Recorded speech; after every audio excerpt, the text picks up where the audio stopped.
हम अपने धर्म की रक्षा कर पाएंगे। लेकिन सबसे पहली बात आ रही यहां पर वृद्ध माता पिताओं को लेकर।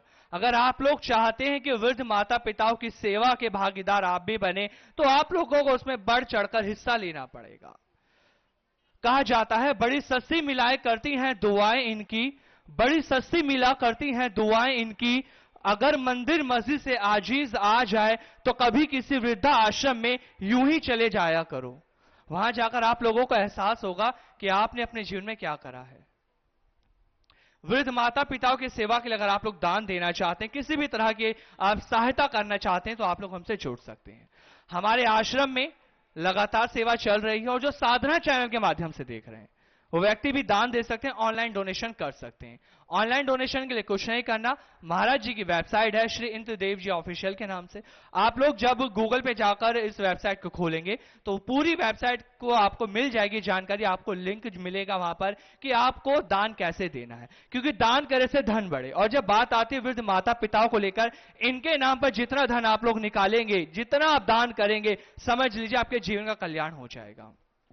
क्योंकि कहा जाता है बूढ़ा पेड़ जो होता है वो फल बेशक ना दे, वो कभी फल नहीं देगा क्योंकि बूढ़ा हो चुका है, लेकिन वो छाया जरूर देगा। ऐसे ही हमारे माता पिता हैं, वो बूढ़े हो चुके हैं तो क्या हुआ, लेकिन उनका आशीर्वाद तो हमारे साथ है, क्योंकि आशीर्वाद के ही सहारे ये जीवन चल रहा है। अगर आशीर्वाद नहीं होगा ये जीवन अधूरा है। और बात आ जाती है आखिर के अंदर गौ माताओं को लेकर। जब तक हम लोग अपनी गौ माता की सेवा नहीं करेंगे, इस राष्ट्र की सेवा नहीं हो सकती, हिंदू धर्म की रक्षा नहीं हो सकती। क्योंकि कहा जाता है हिंदू धर्म एक ऐसा धर्म है जहां पर गौ माता को देवी की तरह पूजा जाता है। मां का दर्जा केवल एक गौ को दिया गया है, गौ माता को। लेकिन क्या करें, हम फिर भी उनकी सेवा नहीं कर पा रहे, अपनी माता की भी नहीं कर पा रहे और गौ माता की भी नहीं कर पा रहे। तो ये हमारे लिए बहुत बड़ी दुर्भाग्य की बात है। लेकिन ऐसा मत करें, क्योंकि जब तक गौ माता की सेवा नहीं होगी, उनकी रक्षा नहीं होगी, हमारे जीवन का कल्याण कभी नहीं हो सकता। और जिसने गौ माता के नाम का दान कर दिया, उसके जीवन का कल्याण हो गया। महिमा बहुत है गौ माता की। कहा जाता है अगर कोई औरत मां नहीं बन पा रही, वो बांझ है, उसको बच्चा नहीं हो रहा, तो कहा जाता है आप जब गौ माता अपने बछड़े को जन्म देती है, उसको जो पहला दूध उस बांझ औरत को पिलाया जाए तो वो मां बन जाती है।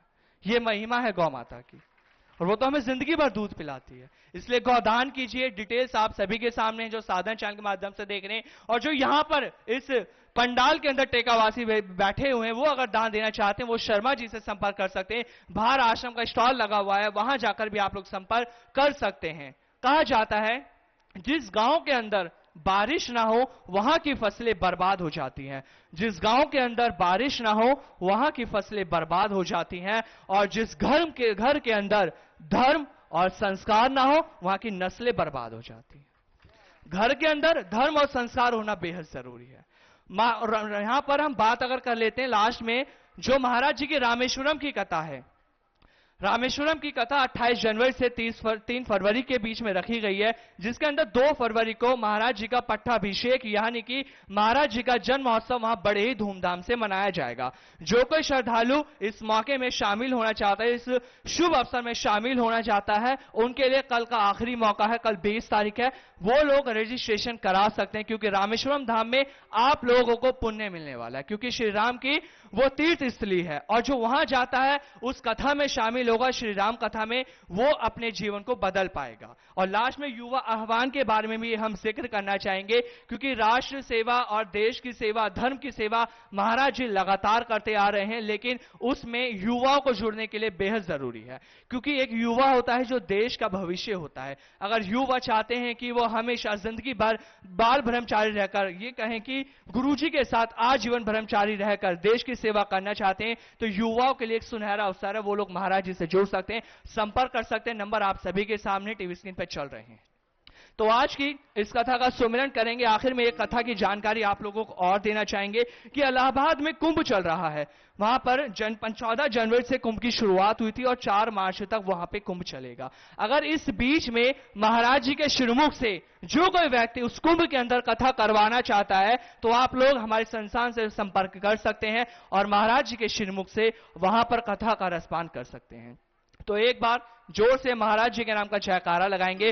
बोलिए श्री श्री 1008 महामंडलेश्वर स्वामी श्री इंद्र देवेश्वर आनंद सरस्वती जी महाराज की जय। जय गुरुदेव, जय श्री राधे। शर्मा जी, एक और सूचना, माफ कीजिएगा, महाराज जी का एक्सक्लूसिव इंटरव्यू मेरे साथ आज रात साधना प्लस पर आप लोग देख सकते हैं। साधना प्लस टाटा स्काई पर 540 नंबर पर है और डिश टीवी पर 671 नंबर पर। यह पहली बार महाराज जी का एक्सक्लूसिव इंटरव्यू होगा जो साधना प्लस पर मेरे साथ आप लोग देख पाएंगे। इस इंटरव्यू को बिल्कुल भी आप लोग ना भूलें देखना, क्योंकि यहां पर महाराज जी के जीवन का आप लोगों को लेखा जोखा देखने को मिलेगा। आप लोग सुनेंगे महाराज जी से कि उनका जीवन काल अब तक कैसा रहा। जय श्री राधे।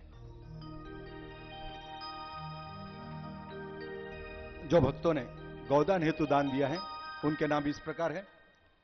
मैं प्रथमतः दुलारी द्वारका सेन कांकेर, इन्होंने 11,000 रुपए की राशि समर्पित की है।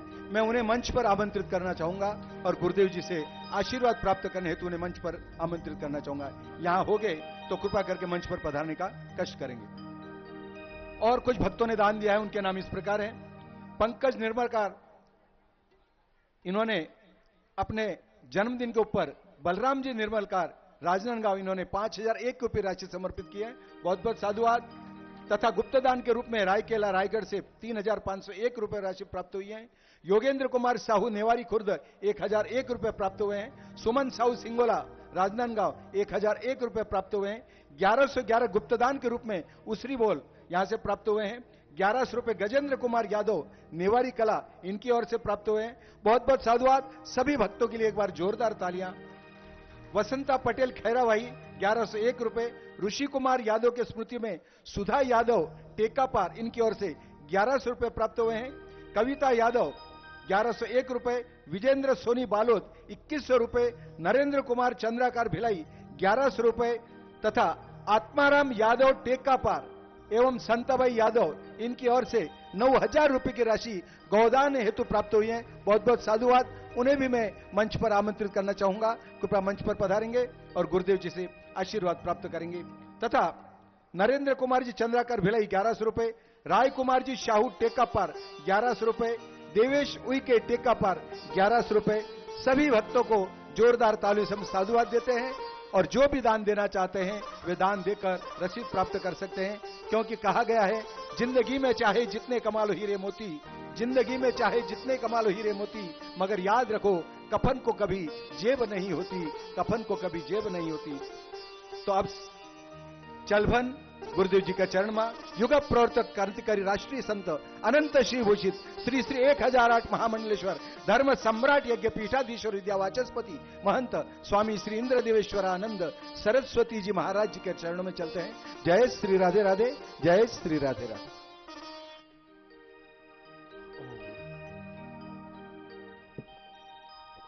अपने मन की गति को शांत कीजिए।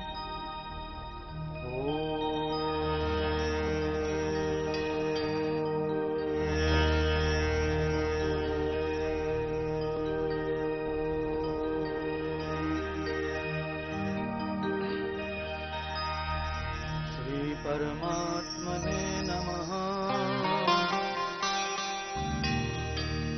सद्गुरुदेवताय नमः।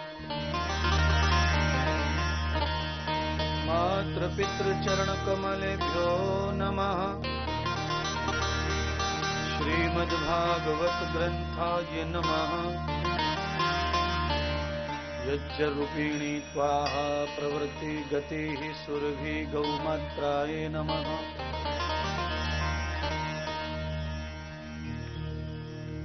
नमस्ते सते ते जगत्कारणाय नमस्ते शिते सर्वलोकाश्रयाय नमोभ्यां नमस्ते जगद्गुरुं कृष्णं वन्दे नमस्ते नमस्ते। सब लोग हाथ जोड़िए, भगवान को प्रणाम कीजिए, आगे बढ़िए भागवत के प्रांगण में। सबके सच्चे पिता तुम ही हो, तुम ही जग की माता हो। भाई बंधु सखा सहायक, रक्षक पोषक दाता हो। चींटी से लेकर हाथी तक सबके पालनहारा हो। नमस्कार भगवान तुम्हें, भक्तों का बारंबार हो। नमस्कार भगवान तुम्हें भक्तों का बारंबार हो।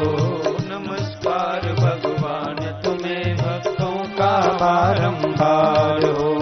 जय सिया राम जय जय सिया राम। जय सिया राम जय जय सिया राम।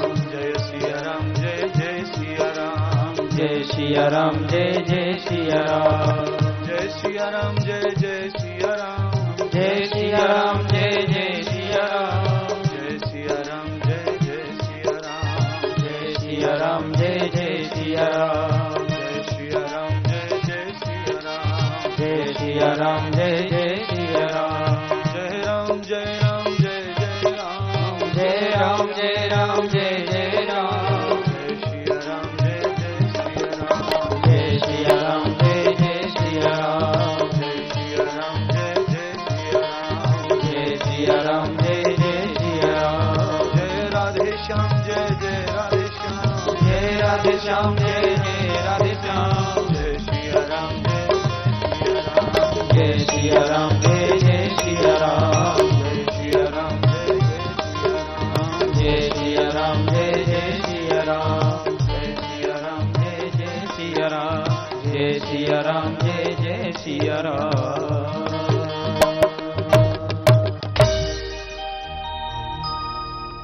कण कण में रमे हुए परमात्मा का हृदय से पूजन बंधन करते हुए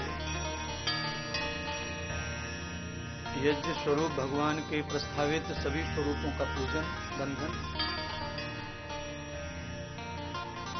मुख्य आरती के यजमान जो मंच पर थे, कुछ मंच के सामने थे आरती के यजमान,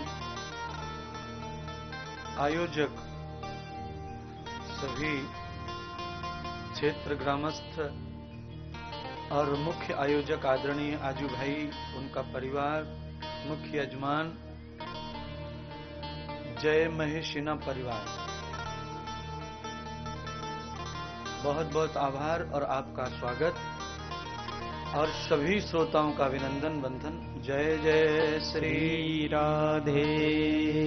सतगुरुदेव भगवान की जय। भागवत महापुराण की जय। पवन सुत हनुमान जी महाराज की जय। पार्वती पतये हर हर महादेव। जय जय श्री राधे। बोलिए स्वामी इंद्रदेव जी महाराज की जय हो। बांके बिहारी लाल की जय हो। राधे रानी सरकार की जय हो। जय जय श्री राधे।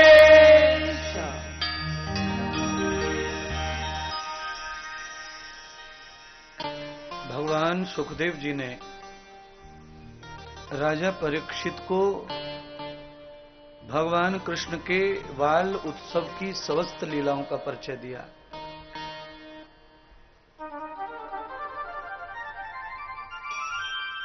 गोस्वामी तुलसीदास जी कहते हैं, धूसरी धूल बदन लिपटाए,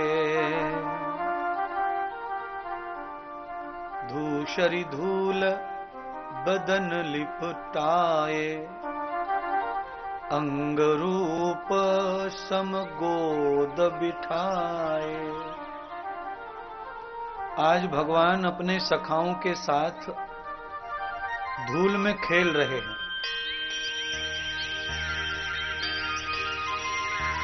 और भगवान को जैसे ही नंद बाबा ने आवाज लगाई, अरे लाला भोजन कर लो, भगवान अपने सखाओं को छोड़कर दौड़ पड़े बाबा की आज्ञा मानने के लिए। और नंद जी ने झट से उनको गोद में ले लिया। नंद के कपड़े सब धूल से दूषित हो गए। भोजन करने के लिए कहा, जाओ नहा कराओ। देखिए, प्यार भी पूरा कर लिया और संयम और नियम भी पूरा किया नंद जी ने। प्यार तो यह है कि बच्चा धूल में है, मिट्टी में है, तो बिना पक्षपात के ही उसको माँ बाप गोद में ले लेते हैं, पर भोजन ऐसा आसन है कि वहां आदमी पवित्र ही बैठना चाहिए। भगवान को कहा जाओ स्नान करो, भोजन करना है। पंचकुर्वाम यथि गृह्यताम, श्रीमद् भागवत कथा और वाल्मीकि रामायण एक जैसा श्लोक बोल रही हैं। भोजन के भी नियम है, भजन के भी नियम है, शयन के भी नियम है।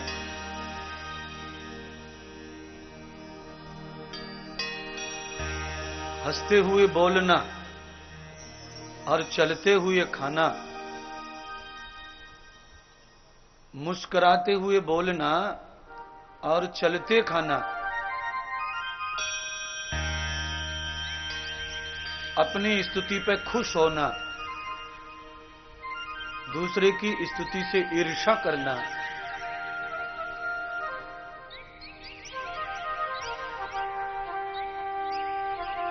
और बिना नहाए भोजन करना, ये मूर्ख के 5 लक्षण हैं। कुर्वम वेद भोज्यम 5 लक्षण।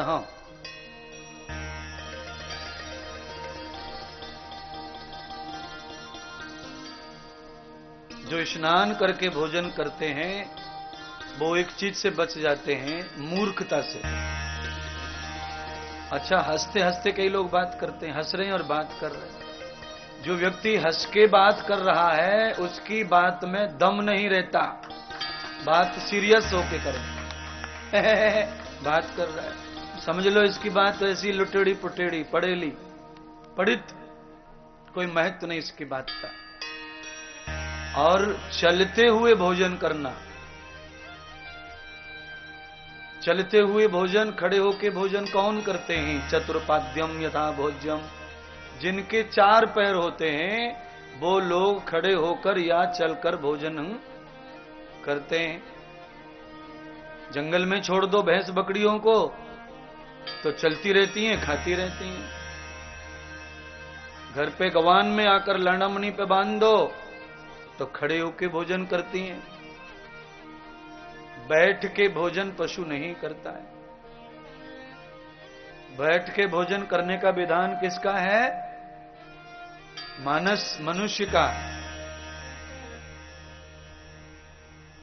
पर बड़ी बीमारी आ गई है अभी, बफर सिस्टम की वजह से बफोलो सिस्टम हो गया है।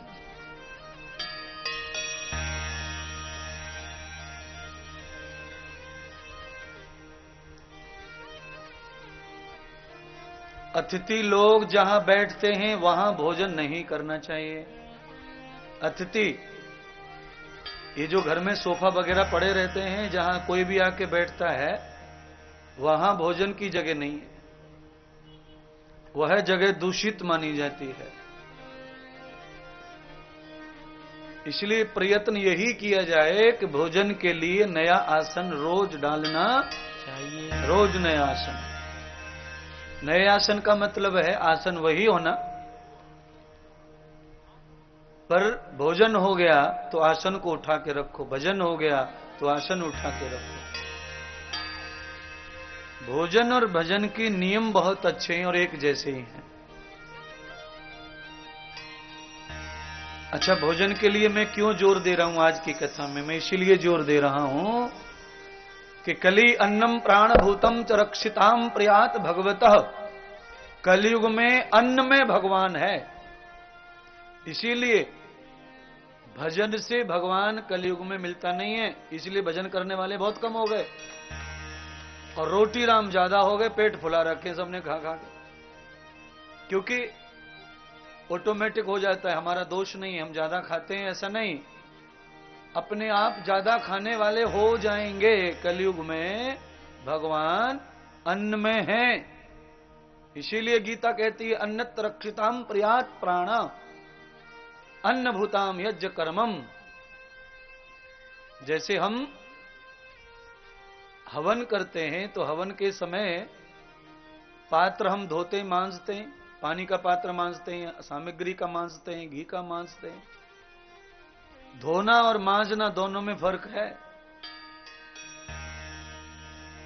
भोजन के पात्र को आजकल भंडारों में मांजा नहीं जाता, केवल धोया जाता है। टेंट से जो भगोने सगोने आते हैं कि नहीं, बाल्टी चम्मच टेंट वालों की, उनको लाके थोड़ा सर्फ लगाया और धो दिया, सर्फ लगाया धो दिया। ये कलयुग की महिमा है। अब थोड़े पीछे चले जाओ, पीछे चले जाओ और पीछे, द्वापुर का अंत, कलयुग का प्रारंभ जब है तो बर्तन को मांजने का विधान है, मांजने का। बर्तन को मांजने से बर्तन का एक लेयर उतर जाता है, लेयर। और बर्तन में से जब लेयर उतर जाता है तो चेहरा देखने के लिए शीशा की जरूरत नहीं है। थाली, भगोनी, कटोरी में चेहरा देख सकते हैं आप, पर जिनको सरफ से धोया जाता है उनमें चेहरा नहीं देख सकते, क्योंकि लेयर रहता है। और लेयर रहता है तो वो बर्तन झूठा का झूठा ही है, वो बर्तन भोजन के योग्य बना नहीं बना। अब बोलिए, दर्पण जैसी छवि जिसकी है उसमें भोजन खाना और पकाना, फिर बुद्धि अच्छी रहेगी। पर अब बड़ा मुश्किल हो गया, धो दिया चलो काम बनाओ, चालू रखो। किचन में महिला वहीं की वहीं बेसिंग में धोती रहती है और बनाती रहती है। ये छोंक लिया, ये हो गया, धो लो चलो दूसरा कर दो, धो लो चलो दूसरा कर लो। पेट भर सकता है पर बुद्धि का, चरित्र का विकास नहीं हो सकता है। और भोजन और भजन दोनों क्या करते हैं? व्यक्ति के चरित्र का विकास करते हैं। इसीलिए भोजन की महिमा जीवन में है और भजन की महिमा भी जीवन में है। धूसर धूल अंग लिपटाए, धूल से सने हुए शरीर से भगवान आए और नंद जी की गोद में बैठ गए। भोजन के लिए नंद ने कहा जाओ स्नान करो। भगवान स्नान करके जब गए अपने स्नानागार में तो भगवान ने शरीर की जो धूल है उस धूल को झटकाया नहीं। कपड़ों में जैसे भरी थी, कपड़े ज्यों की त्यों धूल से भरे हुए छुपा के रख दिए। क्यों रख दिए छुपा के? अब ये लीला तो केवल छुपाने वाला ही जाने। घर वालों को तो ये है कि बालक पवित्र हो जावे, अच्छे कपड़े बदल लेवे, स्नान कर लेवे, धूल मिट्टी का शरीर साफ सुथरा हो जाए, फिर भोजन पर बैठे। भगवान ने साफ सुथरे वस्त्र पहने, सब कुछ अच्छा कर लिया पिताजी की आज्ञा से, पर धूल के जो कपड़े थे वो भगवान ने झड़ाए नहीं, धूल को ज्यों की त्यों रखा। और पिता की गोद में बैठे तो भी धूल नहीं झड़ाई, वो पिता की गोद में भी थोड़ी झटक गई, पिताजी की गोद कपड़ों से भी लग गई। इस महिमा को कोई जान नहीं पा रहा है कि धूल के कपड़े जब मां नौकरानी धोने वाली मौजूद है तो ये छुपा के क्यों रखे। कहते हैं कि गोकुल में भगवान के जो सखा हैं, उन 11 सखाओं के जो कमांडर हैं, सखाओं के जो मुखिया हैं, जिनका नाम है यजेंद्र, वो कौन है? तो मैंने कल अधूरा छोड़ दिया था, आज के लिए अब उसे कह रहा हूं। तत्वम शंकरम यथा सखा नाम, भगवान शंकर ही सखा बन करके गोकुल में विराजमान हो गए थे, उनको सखाओं का भगवान ने हेड बनाया। तम गति प्रियत्तम मूलम, भगवान शंकर जी के साथ खेल के भगवान आए हैं। कहते हैं वो धूल ही नहीं थी, वो भगवान शंकर के शरीर की बभूत थी जो धूल समझी जा रही थी। इसीलिए भगवान की बभूत को परमात्मा ने वस्त्रों में ज्यों की त्यों छुपा के रखा, जिससे कि वस्त्रों में वो बभूत हमेशा रहे। भगवान ये रूप में हमेशा नहीं रहेंगे और सब मिल सकता है, पर किसी संत की रज नहीं मिल सकती है, और भगवान की बभूत नहीं मिल सकती, और ठाकुर जी का चंदन मिल सकता, ये दुर्भाग्य हमारा। संत के पानी को तो लोग धोना चाहते हैं, पैर धोना चाहते हैं, पर उनकी धूल, उनकी धूल प्यारी लगे, दुलारी लगे, धूल मोहे प्यारी लगे। जाने सो जाए देहो जनाई। धूल धूसर, धूल माने तो आप समझ गए, धूसर माने क्या है? धूसर धूल अंग, धूसर धूल, धूसर माने वही जो मैंने अभी कहा बभूति, धूसरी, धूल, धूल जैसी जो होती है उसे धूसर कहा गया। दूसरी का एक और अर्थ है, धूल हमेशा सफेद नहीं होती, धूल मिट्टी एकदम धूल का कलर सफेद नहीं होता, पर भगवान शिव की जो बभूत है उसका रंग कैसा है? तो कहा दोहरा, धूसर, सफेद। अच्छा बताओ सफेद धूल कहां से लाएंगे अपन? भाई धूल तो जो रास्ते में है वही तो है। आपके यहां तो खेत में भी सफेद मिट्टी नहीं, तो कहां से लाना है? धूसर धूल अंग लिपटाए। अच्छा लिपटाए शब्द अलग हो गया। हम लोग काम करते हैं खेती में तो हमारे शरीर में अंग में धूल लग जाती है, पर कोई लिपटाए नहीं कह सकता उसको कि मैं धूल लपेट के आया हूं। है? हम इतना कह सकते हैं हमने पगड़ी बांधी है तो भाई हमने पगड़ी लपेटी है, धोती बांधी है तो धोती लपेटी है, ये सब कह सकते हैं, पर हमने धूल जब डाली ही नहीं है तो हम लपेटी कैसे कहें? पर भगवान गोस्वामी कहते हैं धूसर धूल अंग लपटाई। कहते हैं ठाकुर जी जब अपने सखाओं के साथ खेलते हैं तो अमर्यादित हो जाते हैं, वो बिल्कुल लाज नहीं रखना चाहते, इसलिए सबसे पहले वो धूल को उड़ा के आनंद लेते हैं, धूल उड़ा के। इसीलिए याद रखना सबसे ज्यादा आनंद 4 त्योहारों में आता है, दुलेंडी होली के दूसरे दिन धूल वाली होली में, उससे ज्यादा आनंद किसी त्योहार में आता नहीं है। हाँ, एक दूसरे पे धूल उड़ाते, एक दूसरे पे कीचड़ उड़ाते, एक दूसरे पे पिचकारी उड़ाते, उस आनंद की महिमा गाते नहीं थकते भगवान सुखदेव जी। धूसर धूल अंग लिपटाए। कोई कोई रहता है जिसे पसंद नहीं मिट्टी कुट्टी, बच्चों में भी ऐसे लोग नखरे वाले रहते, 1-2 बच्चे, उनको बिल्कुल पसंद नहीं धूल मिट्टी। भगवान जिनको धूल मिट्टी पसंद नहीं उनके ऊपर ही डालते। साथी है ना, हमारा दोस्त है ना, तो हमारी तरह रहो, नखड़े नहीं करना, या पंडिताई नहीं चलेगी तुम्हारी। बाल्यम यथा सख्यताम, बाल जीवन ऐसा है यहां बड़मपन होकर कोई स्वाद मिलता नहीं है। 2 साल का बच्चा हो, 4 साल का बच्चा हो, 6 साल का हो, अब यहां बड़मपन तो कुछ नहीं मिलेगा उसको, ये लाइफ खत्म हो जाएगी अवस्था। बहे किशोर जब ही 2 भ्राता। एक बार बलराम और कृष्ण जब बड़े होने लगे तब उन्हें अब चिंता हो रही है कि अब बचपन के खेल दोबारा लौटने वाले दोबारा नहीं लौटेंगे, और किसी का बचपन नहीं लौटता। अनमोल जीवन, आनंद जीवन, बचपन जीवन वो लौटता नहीं।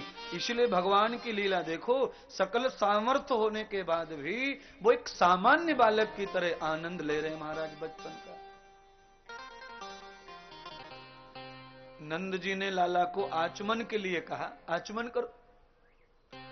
भोजन से पहले आचमन करने की आदत बालक को पिताजी माताजी डालते हैं। नंद जी ने धूल में खेलने से नहीं रोका, एक बात सुनिए, मिट्टी में खेलने से नहीं रोका, पर भोजन के समय भोजन का ही नियम करने को कहा। दोनों जगह खुश।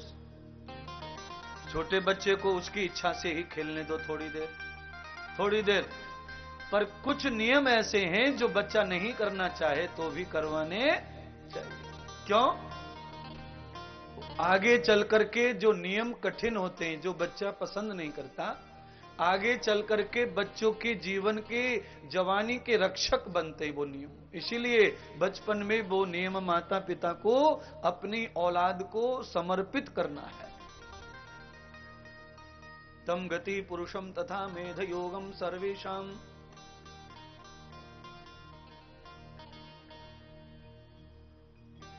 पंचकर्मम यथा अन्नम, पंचकर्मम कर्वः कर्वः, कर्म और कर्व।